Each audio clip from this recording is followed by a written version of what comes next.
Hello, everyone, and welcome in to our third week of our psychoeducation group on grief. Really glad that you're with us here tonight, or if you're watching some other time, really appreciate you being here with us. Last couple weeks, we have looked at an overview of grief. That was the first week, just kind of looking at grief from a broad lens, just again an overview about what grief is, the misconceptions about grief, and so on. Last week we looked at the stages of grief and the tasks of mourning. These stages that people typically move through after a loss, and so that's what we've looked at so far. Tonight we want to look at another topic, and that is coping with grief. So when we lose something that's near and dear to us, like a family member or like our job or something else like that, something that's important, when we lose it, we're going to have these negative feelings, right? We've talked about that over the last couple weeks, these intense negative feelings, sadness, shock, denial, anger. Those types of things are going to come up. Well, how do we cope with it? How do we cope with these things effectively? And some of the things we've talked about, to be sure, are sort of along the lines of coping, like when we were talking about those stages last week. Coping kind of came up naturally with that, but tonight we really want to focus on it as the single topic. And I guess where I want to start is, what are we talking about when we talk about coping? What do we mean when we talk about coping? Well, coping, this is from goodtherapy.org. Coping mechanisms are the strategies people often use in the face of stress and or trauma to help manage painful or difficult emotions. Coping mechanisms can help people adjust to stressful events while helping them maintain their emotional well-being. So when negative things happen to us, when bad things happen to us, when we become stressed or we face a traumatic event or we face a loss, like we've been talking about here in this group, um, we're going to have these negative feelings. We're going to have the stress with a loss. How do we handle those painful or difficult emotions? That's coping, right? Those coping mechanisms that we employ are the things that help us manage and navigate those difficult emotions. And certainly, we've talked about it again throughout this group, that when we lose something near and dear to us, we are going to have negative feelings. It's just a part of it.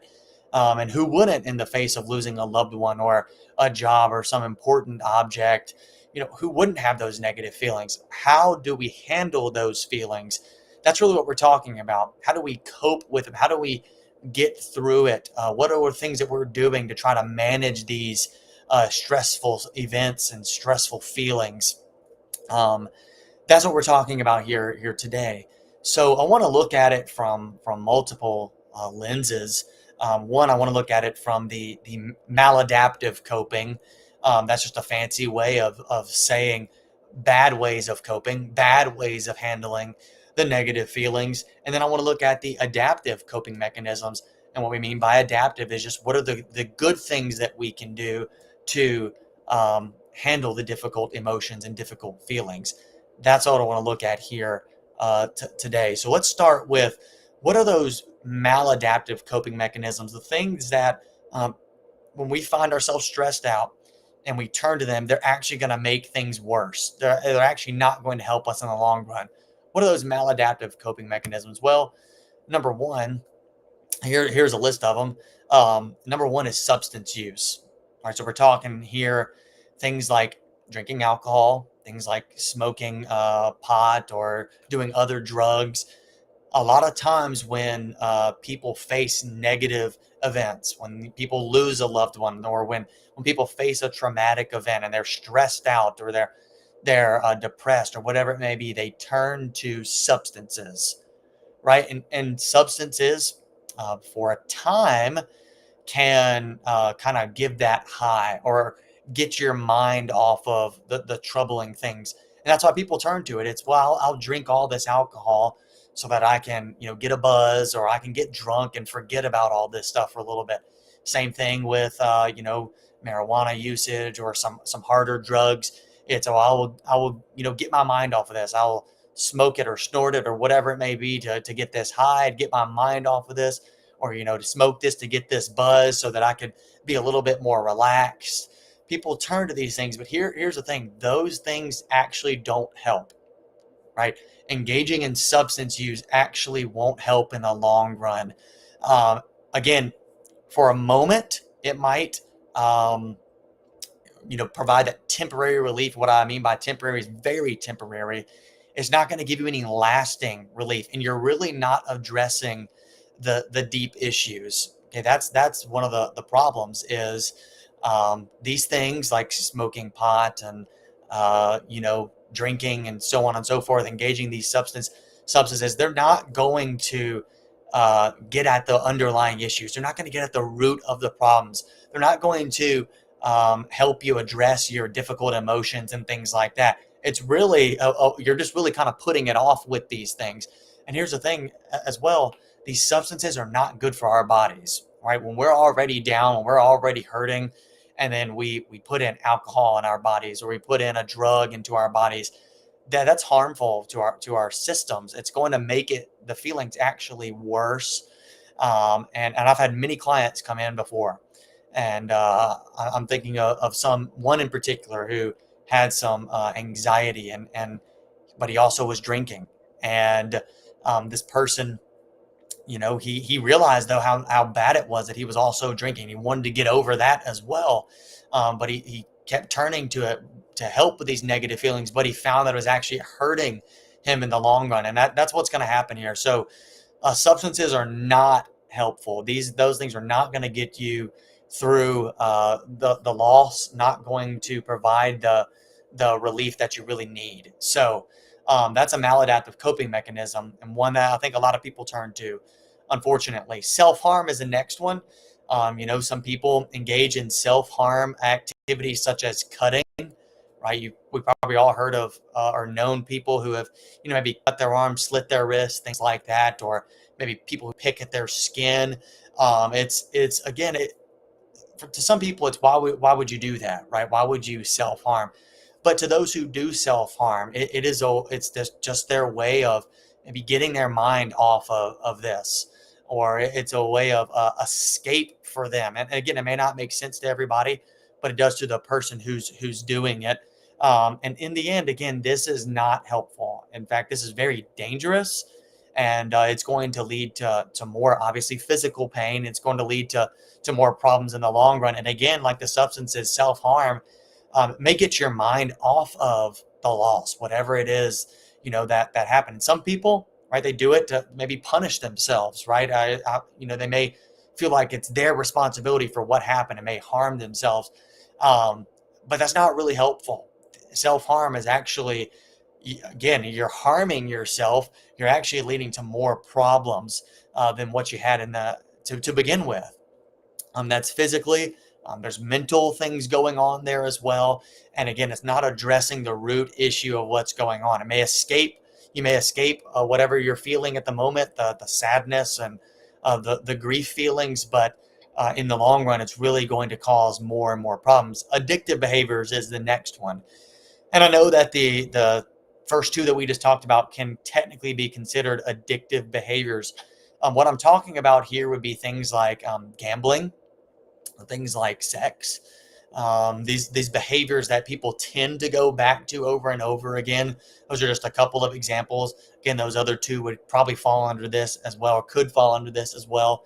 But these addictive behaviors, like when you face something like the loss of a loved one, the loss of something important to you, to get your mind off of it, you might turn to sleeping around, to just getting your mind off of it, to try to engage in a pleasurable activity.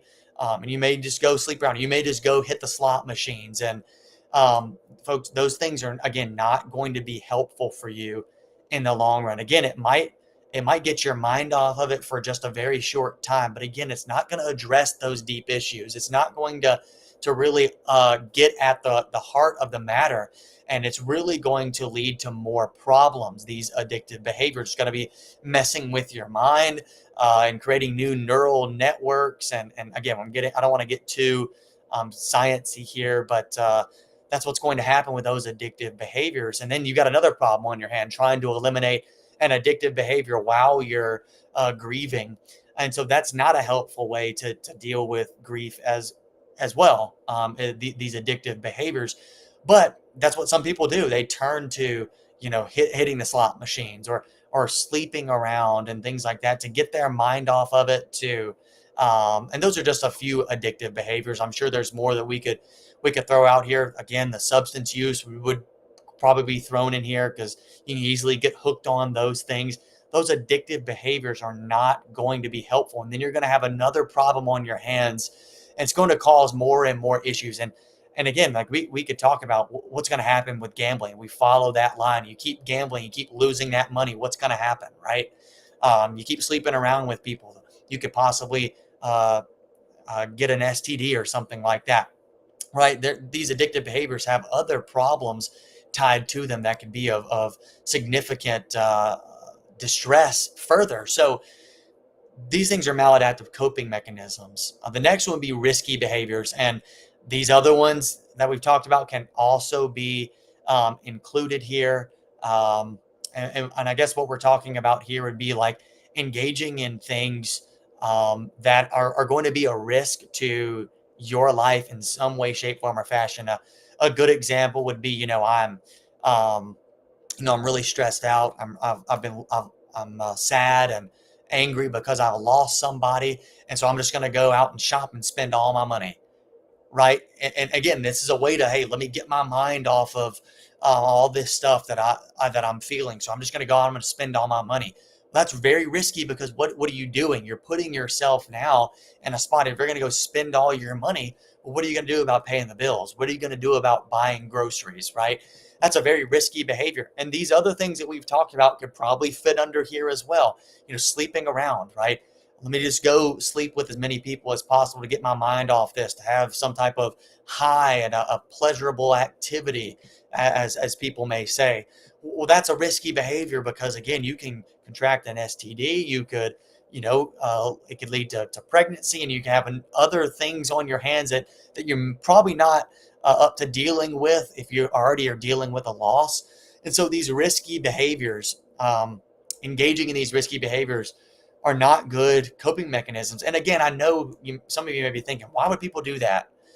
Well, when people start to feel desperate, they may turn to doing something risky. They may turn to doing something, desperate, right? Desperate. They're feeling desperate. They might do something desperate. And so these risky behaviors are not going to be helpful for you in the long run. Again, like that example of spending all your money, it may provide you that high in the moment, get your mind off of it in the moment, but it's going to lead to more problems. And it's, again, not going to address the root of what you're dealing with. It's not going to help you through what's happening, except for that temporary relief. But the problems are still there. So the risky behaviors are another issue. Gambling could fit under that as well. And there's probably a lot of other things that could fit under these risky behaviors. Binge eating, that type of thing. Again, some people may, when they find themselves depressed and sad, they may turn to eating. They may eat a lot, and they may find relief in that. And I know, again, some may say, why would people do that? But that's just what sometimes people do.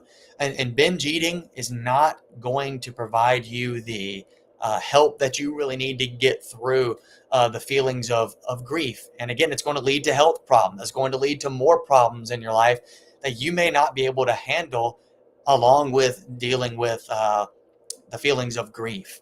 But that's what some people do. They turn to eating. You probably heard that people who are depressed, that's one of those stages of grief we talked about last week. When people feel depressed, they may engage in eating, right? And to get their mind off of it, to, get those good feelings from eating something that you enjoy. And so again, people may turn to that, but it's not going to be helpful in the long run, right? The next one is avoidance and withdrawal. So some people, and what I mean by this is some people will avoid others and withdraw from others, right? And take a step away and just kind of be reclusive during this time because they're so sad, they're so upset, they're so caught up in the grief, and they retract from society, they retract from life, and that's going to be a really big problem. I know that that is when you're feeling so sad, you don't want to be around anybody. When you're feeling so angry or frustrated, you don't want to be around people, but that's really going to um, make the problems even harder. It's going to make the feelings even more difficult. I know it may seem like, well, I don't want to be around anybody, so I'm going to just escape and withdraw. But it's really going to be harmful in the long run. We'll talk about, why that's important here in a minute, to be around others and to have that support socially. But this could be a big problem. I also want to say avoidance could also be avoiding the negative feelings, right? Maybe putting up a front and saying, "Oh no, I'm good. I'll make it through this. I'll push through this." Putting on that mask, like I've got this all together, and I'll be just fine, right? I'm not saying you can't have a positive outlook and say that you can't say that you're going to make it through it.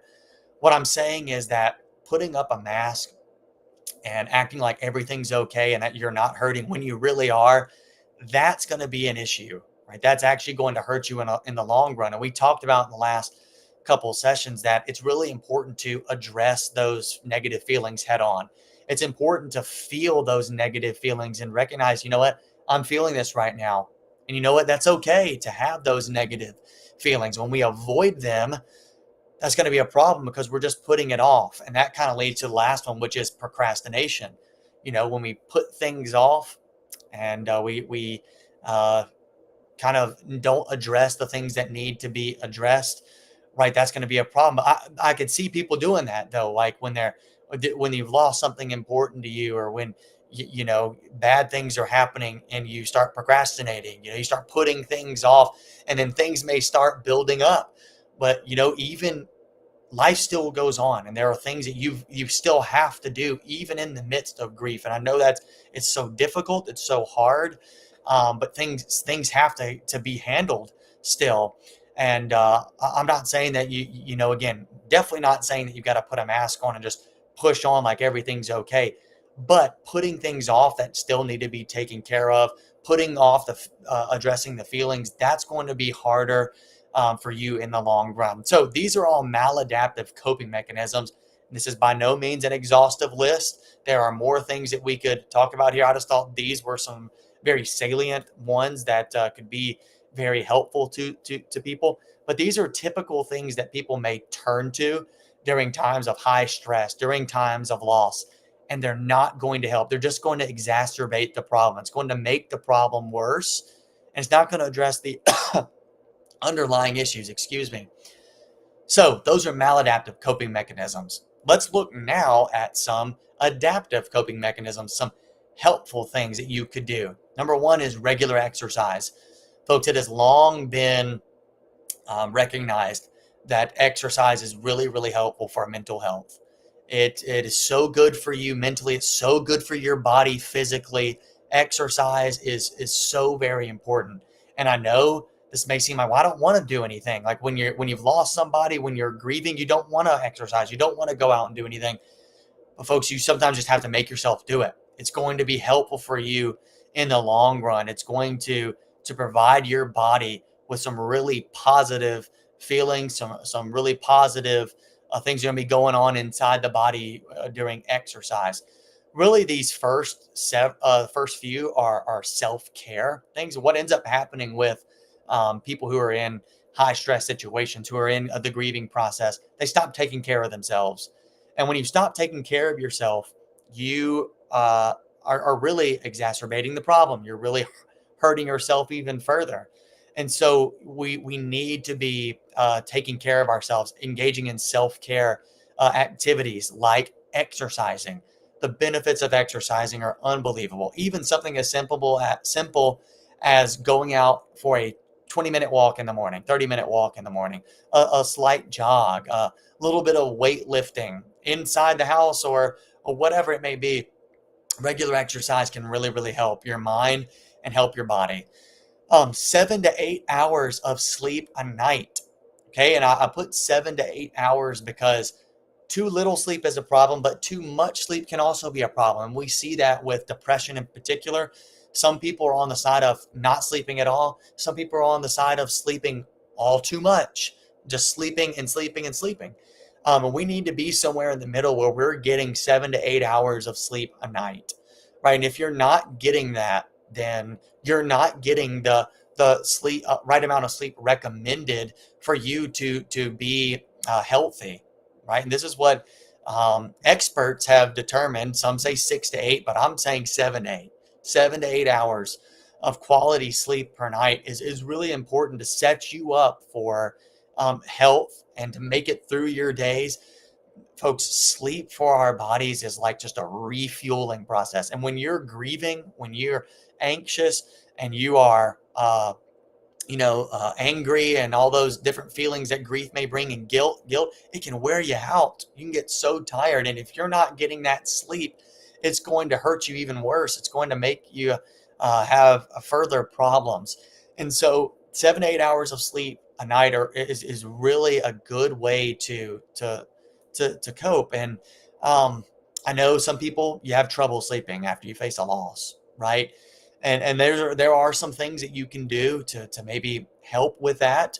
And maybe some of these techniques that we'll talk about here in a few minutes are really going to help you out with that. But there are some supplements that you could possibly take. There are some practices that you could engage in to wind down before bed, or to set a better routine. I know it's hard to sleep, but I'm just saying this is just something that can help if it's possible for you to be able to get to sleep and get that quality sleep. It could really help you. Healthy diet, right? We just talked about binge eating in the last one as a maladaptive coping mechanism. Something that could really help you is eating healthy, putting things in your body that are good and healthy and nutritious is going to be really important, and doing that regularly, not just, you have 3 meals a day and you're only doing it one time, but it's those three times a day, putting in healthy things in your body. Folks, the things that we put in to our bodies affect us in many ways. And it's so hard to eat healthy in today's society, today's, fast food culture and things like that. It's hard to eat healthy. That restaurants have so many tasty things that are so unhealthy. And there's a lot of ice cream shops and dessert places and things like that. It's really, really hard to eat healthy. And what we do when we grieve and when we're stressed out, sometimes we turn to eating, we turn to unhealthy eating, and that's going to hurt us worse. The opposite, healthy eating is going to help us.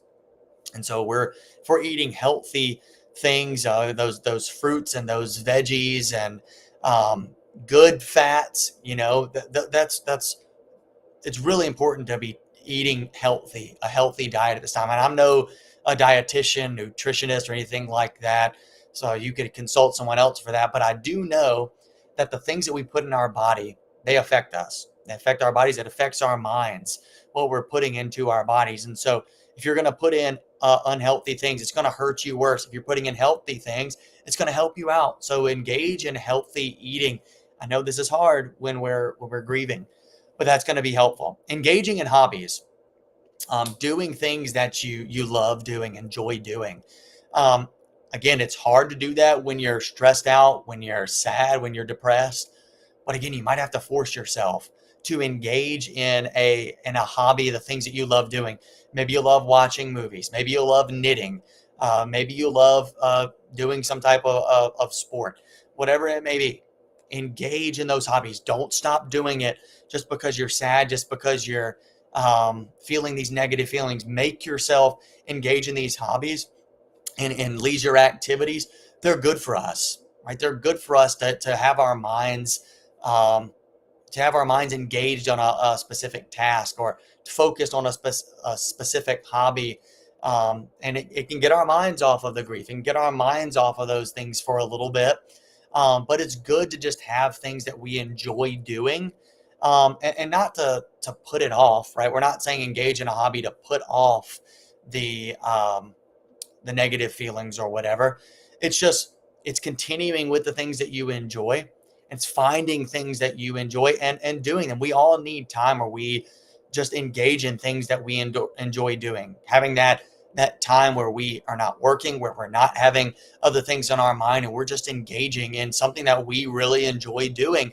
We need that time for ourselves. Again, this is part of self-care, is engaging in the things that we enjoy doing. And what happens is we can stop doing those things, and we stop having that me time when we are sad and when we're feeling lonely or hurt, right?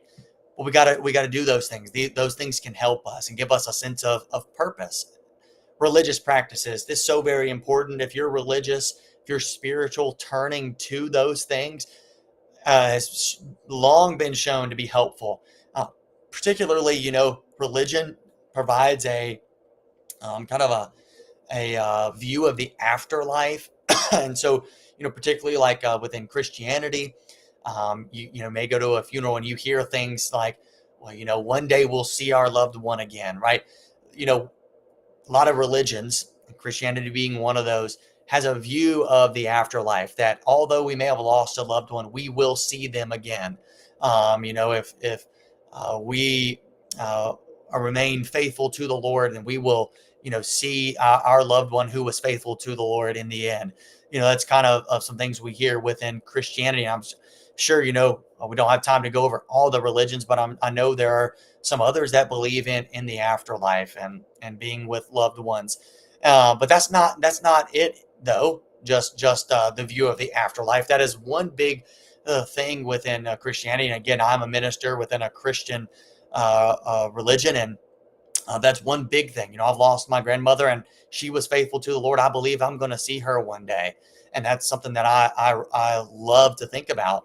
Um, but also that is really helpful, but also just practicing religion in general. You think about a lot of the religious texts provide a lot of comfort and a lot of hope for the future. And things such as in Christianity, again, God being with us even through the pain and the hurt, going through us through the valley of the shadow of death, Psalm 23.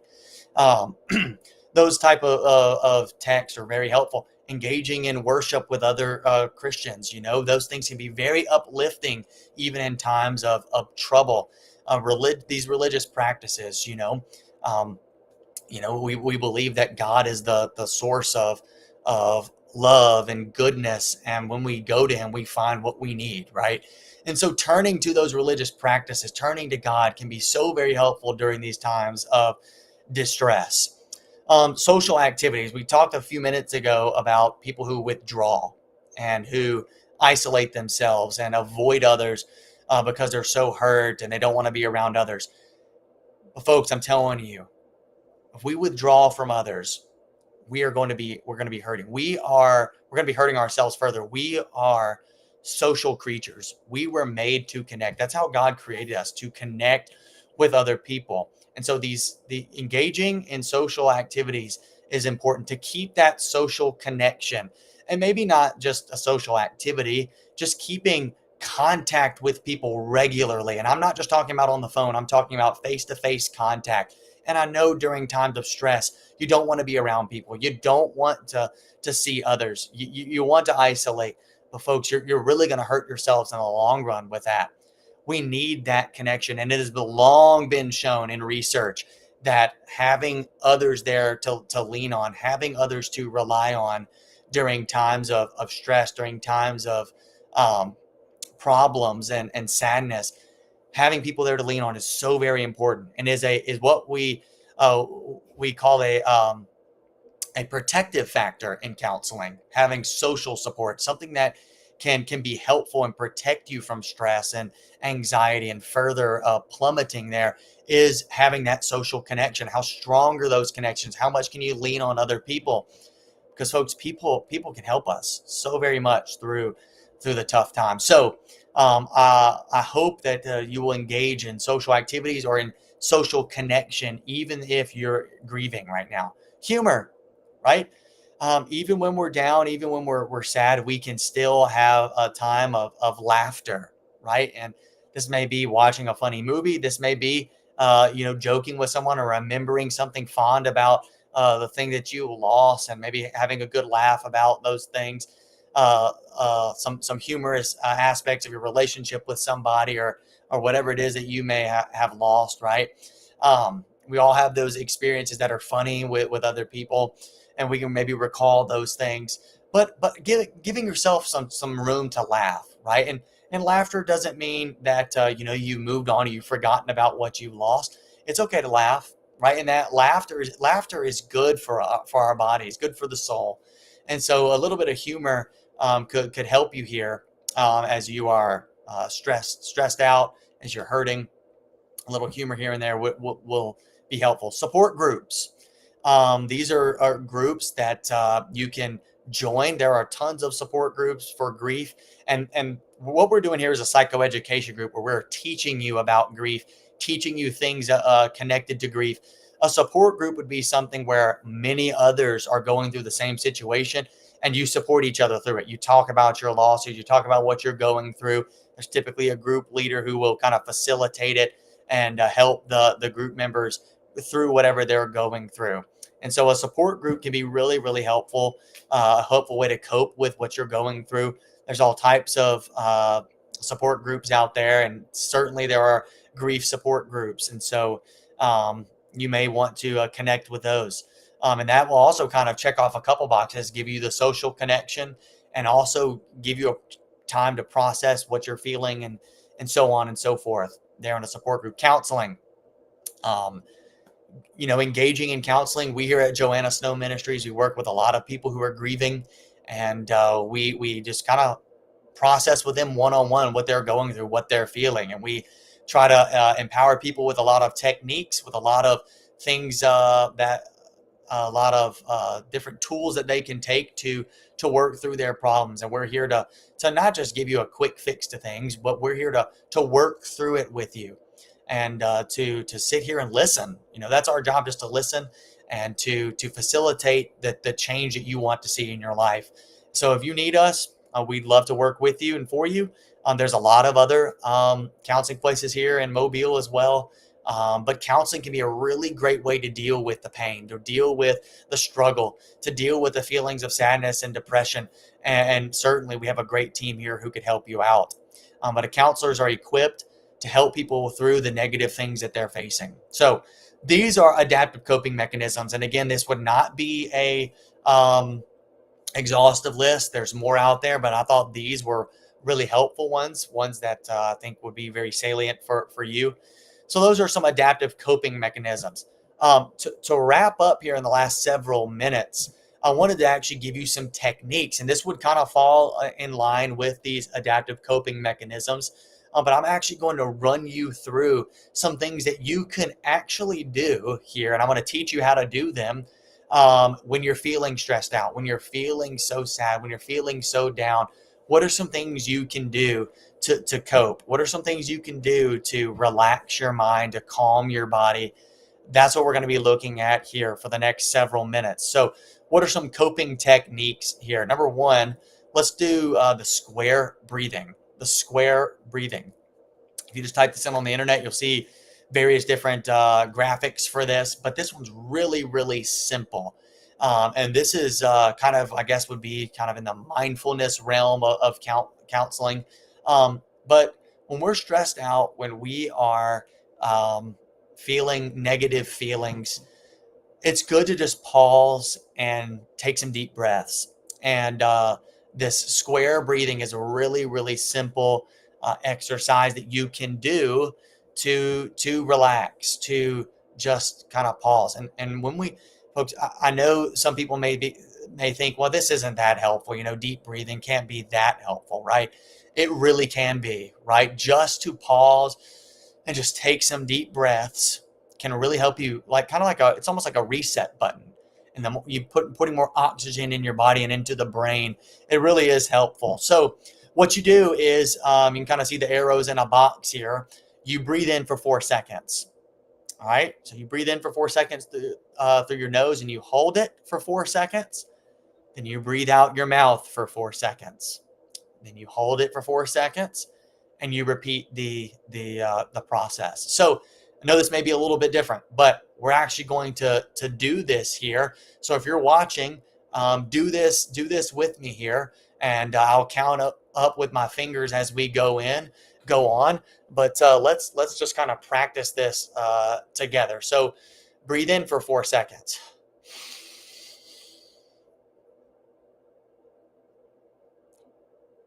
Hold for 4 seconds. Breathe out for 4 seconds. Hold for 4 seconds. Breathe in for 4 seconds. Hold for 4 seconds. Breathe out for 4 seconds.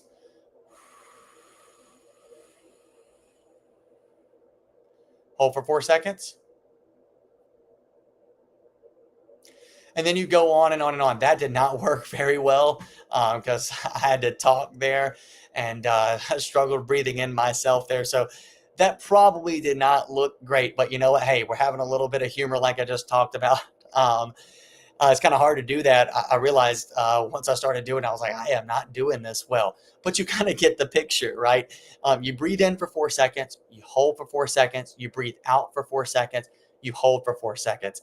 Really hard to do that when you're talking, and I realized like it's not gonna be helpful if I'm not speaking here. I don't know. I didn't really think that through before I did that, so I apologize. You feel free to laugh at me here. But that's square breathing. Breathe in for 4, hold for 4, breathe out for 4, hold for 4, and repeat for at least a couple minutes. I would say 2 minutes. I think 2 to 4 minutes is kind of um, the numbers I have seen before. Apple Watch, I've got one here. Apple Watch has a breathing app as well where you practice breathing, and that can be really, really helpful too. And so I'd encourage you to do that if you have an Apple Watch. Engage in that as well. It could really help you out to just kind of just reset and just take a deep breath, and it really helps your body calm your body down. So that's number one. Sorry for butchering that a little bit, but we'll move on to the next one here. Body scan.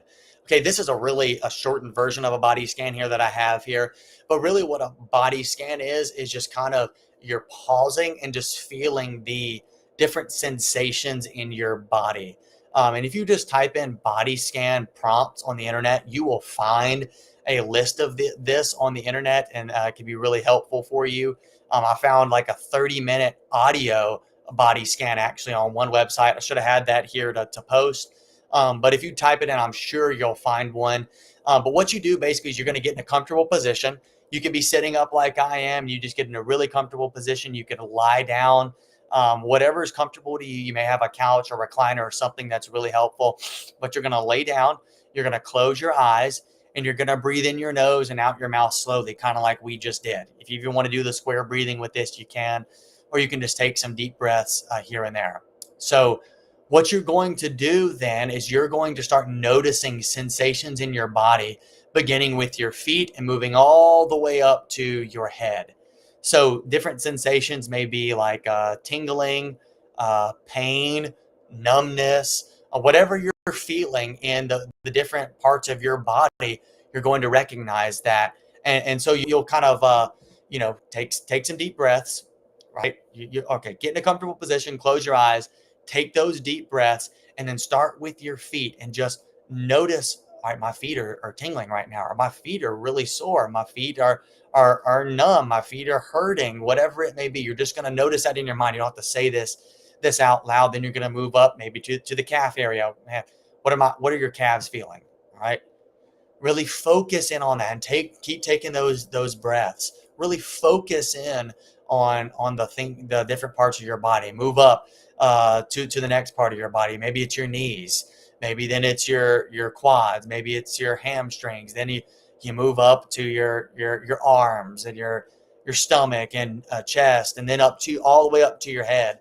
And you're just kind of bringing awareness to how your body's feeling, what you're feeling in your body. It's kind of a grounding exercise as well here. but it makes you more aware of the way your body's feeling, of how you're feeling right now, and in your body, in the things that you're feeling. And here's the thing: you may not notice how your body is feeling because you're so caught up in the emotions, you're so caught up in the negative feelings that you haven't even kind of looked at, okay, how's my body taking this? How's my body feeling? So if you're in this, it may take some time to be good with a body scan, to work through a body scan. It may feel weird to you, but just practice it. And again, go online and find some prompts for it, and it can kind of help you through it. Um, if your mind starts to wander during this, it's okay, right? It's not the end of the world. It's not the end of the exercise. Just let it happen, recognize it, and then come back. Come back to address it. A lot of times our minds wander. And when you first do this, it's going to happen because you're not used to it. You're not used to doing something like this.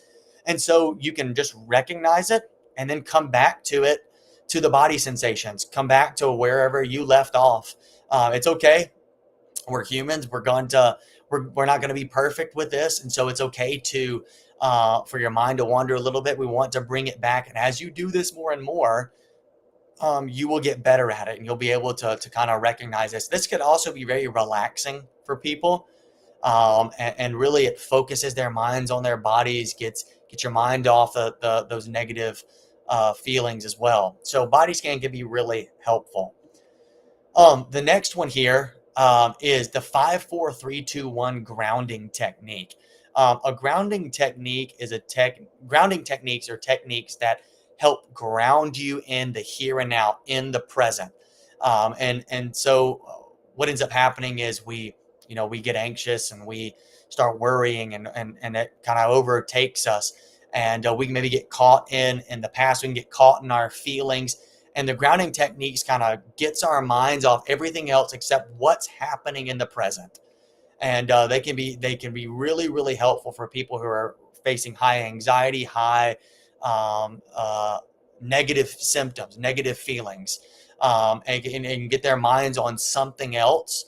And so this 5-4-3-2-1 grounding technique, this is a little bit more of an advanced grounding technique, I guess you could say. And some people find it difficult to do and don't really like it. Others really like it, really enjoy it, and find it very helpful. And we're just going to go over it. So what you do is, um, if you find yourself really stressed out, you find yourself overwhelmed, you do this 5-4-3-2-1 grounding technique by, number one, noticing 5 things that you can see. Right. And so you look around in your environment, and at whatever 5 things that you can see, you name them out. So here in my room, you can't see it, but I see a colorful painting in front of me. I see a tissue box. I see some pillows. I see a couch. I see a chair, a desk. I know I've named more than 5 there, but you name 5 things that you can see. All right. And then you take a deep breath. 4 things that you can feel, right? And it may be the shirt on your skin. It may be the shoes on your feet. Maybe the glasses on your head. It may be the chair, the chair that you're sitting in. You may have different types of chairs in your home, like leather or some fabric or whatever it may be. And you may feel these different things. 4 things that you can feel right now. And so you notice those things, you name them out, the 4 things that you can feel. Take that deep breath again, and then 3 things you can hear. Here in the office right now, I'm hearing myself talk. I'm hearing a sound machine, and every now and then I'm hearing people walking outside the door. And sometimes we hear laughter outside the door, things like that. So 3 things that you can hear. Maybe you've got the TV playing or music playing. Maybe you can hear the lawnmower running outside, something like that. But whatever it is, name 3 things that you can hear. And then you take that deep breath again. 2 things that you can smell. And so maybe food's cooking in the house and you smell that food, or coffee's brewing, you smell that coffee. Maybe you smell uh, some gum or something like that. I don't know, whatever it may be. 2 things that you can smell. And if you don't have things that you can smell, like if there are no other scents right now, like I'm not really smelling anything at this time, you can picture something that you smell, right? Just think about something that you can smell. Maybe it's a candle or something like that. that you smelled before, or some type of body wash or shampoo. You can think about that and think about that smell. And then you do, lastly, one thing that you can taste. And again, you may not be eating at that time or have anything in your mouth like gum or mint, but you can picture it. What's one thing that you can taste? And, think about something that you enjoy eating or chewing on, whatever it may be. Think about that. Some people here do actually carry around gum and mints, and they pop one in and they focus on the thing that they're tasting, right? And so that's the 5, 4, 3, 2, 1 grounding technique. Again, it works for a lot of people and it's helpful for people, and for others, it's something that they just can't really, do. It just doesn't work for them. But it can be helpful. So I'd say try it out. 5 things you can see, 4 things you can feel, 3 things you can hear, 2 things you can smell, and 1 thing you can taste. And you notice those things in your environment. And if for some of these, again, you might not be able to hear 3 things or see, smell 2 things or taste 1 thing, but you can think about it. Some things that you have heard, smelt, or tasted in the past. So that's the 5, 4, 3, 2, 1 grounding technique. And that could be something really that you could implement and try, easy to just try it out at least. So that's another technique. Another one would be mental grounding. This is another grounding techniques here, but there are things that you can do, mental exercises you can do. One would be categories. So with categories, you choose a category such as songs, ice cream flavors, sports teams, so on and so forth, and name as many as possible within that category. So, if you did ice cream flavors, then you choose that category and you would just start naming them off, like vanilla, chocolate. I just stopped right there. That's it. No, there's more than that. Like mint chocolate chip. I keep thinking hazelnut for some reason in my mind, and then I hesitate because I don't even know if that's even an ice cream flavor. It might be. Butter pecan is what I was thinking of, and I couldn't get it out. I've had a couple blunders here, y'all, in this week. But anyways, categories didn't do a good job of illustrating that one. But again, what you're doing here is you're getting your mind off of the stress, the anxiety, and you're grounding yourself in the present and thinking about things in the here and the now. And so think about those categories. And if you run out of one quickly, move on to another one. Think of another category and do that for a few minutes. Counting is another one. Counting backwards from 100 by 7. That's just one example of a counting exercise you could do. Why by 7? Because 7 is just a kind of a random number and hard to subtract by. I'm not great at math, and a lot of people say that math is not their thing. But counting back to from 100 to 0 by 7 is pretty challenging. Start with 93 and then you move to 86, I think it is. Am I right on that? And then you keep going back, and it's hard, right? It's hard to do that. But again, it gets your mind off of something else, and it gets you into the present. So counting backwards from 100 by 7. Spelling. This is another exercise you can do mentally. Spell your name and the names of 3 family members or friends backwards. Right? Again, that's challenging to do. You could probably do it forwards easily, but doing it backwards, that's hard. That's something challenging that takes a lot of mental thought, a mental working to get that up. And so these are some mental grounding exercises. This is not an exhaustive list either. Therapistaid.com has a really good worksheet on this and includes a lot of great grounding exercises. But these could be very helpful to get you into the present, to get your mind off of the anxiety and the sadness and the stress for just a minute. These grounding exercises, many people find to be helpful. So maybe those could be helpful. The last thing I wanted to mention was journaling. And I'm not gonna, this one's gonna be a little bit different. I'm just gonna kind of give you the benefits of journaling here, because with journaling, you can kind of do it how you want to do it, right? You can journal just about your day. You can keep a gratitude journal. A gratitude journal, in fact, is one that many people find helpful for things like sadness and depression, which can be certainly a part of grief. But the gratitude journals is basically recording things that you're thankful for, recording the good things that have happened in your days. That can be really, really helpful. Um, but that doesn't have to be it. You can write again just about your day, just journal it out. If you type in journal prompts for depression or gratitude journaling prompts on the internet, you're going to get a lot of hits, and those can be kind of like a guide for you. And so journal how you see fit, in a way that would be most helpful to you. Um, Journaling can really help you become more aware of your thoughts, feelings, and behaviors. These are the benefits of journaling, and what they can do for you and your grief. It can really help you become more aware of it. And again, like when you put things down on paper, there's just something about it. There's something about putting things down on paper. It helps us remember things better. But there's something about it, and once you see it on paper, you can become more aware of the things that you're feeling, your behaviors, your thoughts. And self awareness is really important during this time, to be aware of the feelings that you're feeling and address them. And that's kind of the next point. Journaling can help you process your thoughts, feelings, and behaviors. Once you're aware of them, you then can kind of process through them as you write. Talk about how you felt, and what it felt, to maybe talk to somebody about it, about the grieving process, or whatever it may be, or whatever you did throughout the day. It can kind of help you process through these negative thoughts, feelings, and behaviors. Journaling can help you notice patterns in your life, right? When you start journaling and you maybe go back and look over the week or whatever, you might start catching patterns, start catching helpful patterns and catching negative patterns, things that you may do in your life regularly, and you can catch them and address them. But journaling can also alter or change your viewpoint. Particularly, we're talking about the gratitude journal here, because when you're grieving, when you're sad, you may be focused on the negative things, the hurtful feelings. But a gratitude journal gets your mind on positive things, gets your mind on the things that you do have, the things that you're thankful for, and it can start to change your perspective, and that can be really helpful in times of grief.